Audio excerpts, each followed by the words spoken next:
So life went on. The morning after the Kristallnacht, it was November the 10th, it would be, there was a real hammering on the door at 6 o'clock in the morning.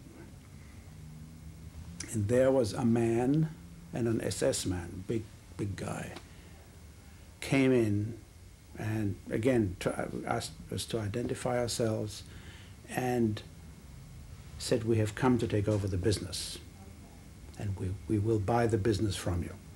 And here's the buyer," says the SS man. And this man was a local man. I don't know if he knew my father or not. And there was very little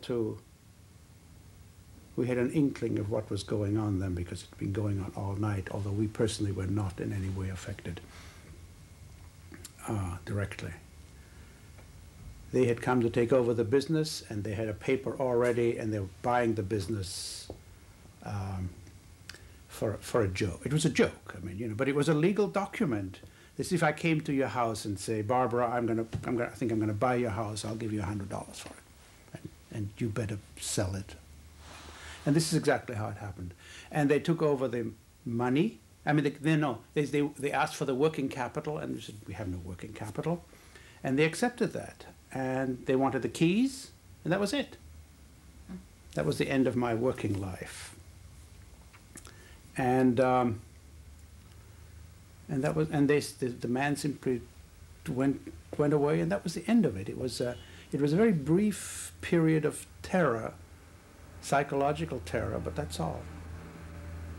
There was a lot of yelling, I mean, because there's sort of Germans out there. I think he was a German, that man, or pretending to be. That was the end of it, essentially. You were left with nothing. Yes, essentially with nothing. You and your mother. Yes. So do you remember how you felt on that occasion? Or again, you know, this is because this is the kind of question that I had been asked by this lady who. And you know, I don't remember being particularly frightened. Mm-hmm. I should have been, mm-hmm. because I don't know what, I mean, because on that day they were taking 14-year-olds and sending them to Dachau as well. And but they didn't, and that was the end of it. It was, as I said, it was a very brief period of terror, and we had lost everything. But when you heard some of the stories that happened later, you know, some of the real terror that occurred in the city, and how people were beaten, killed, and and men and males from 14 to any age rounded up and taken to concentration camps at that time. It was really rather, we got off rather mildly. So what did you and your mother do?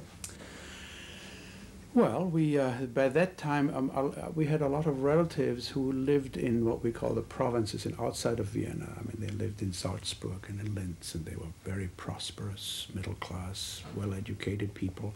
And they were routed out of their homes and sent to Vienna because Austria was cleansed of Jews, except in other words, a sort of a quasi-ghetto situation. It wasn't a ghetto, a concentration of Jews in Austria. And they had nowhere to go, and they descended upon us, and we put up as many as we could. In fact, we put on, I think, 4 of them. It was a small apartment. They didn't stay very long, but there they were with all their possessions. And but they were able to rescue their possessions. I mean, they had a lot of, you know, jewelry, table silver, that's the kind of stuff. They had with them what they could carry. Candlesticks, stuff like that, a lot of that kind of stuff. And I mentioned that because one of the decrees of punishment after the Kristallnacht, I don't know if this has been said to you, because I don't know who you interviewed, was a fine upon the Jewish population of Germany, which included Austria then, of course. And the fine was that they had to give up all their valuables, such as gold, silver, and all they were allowed to keep was a wedding ring. People, of course, didn't do that because it's crazy. I mean, they gave up some, but people started hiding personal jewelry. But the big candlesticks and the flatware and stuff like that, and I remember helping my relatives from those outer regions. And we stood in line in the rain for hours, handing in those possessions, you know, candelabras, you know, candlesticks and flatware, and being carried those in shopping bags. And you were handing them in to... They're handing them in, well, actually, to a government office, which in Austria, which was fairly unique in Austria, since the 18th century, the pawn shops happened to be under government pawn shops. It was not in order to reduce usury.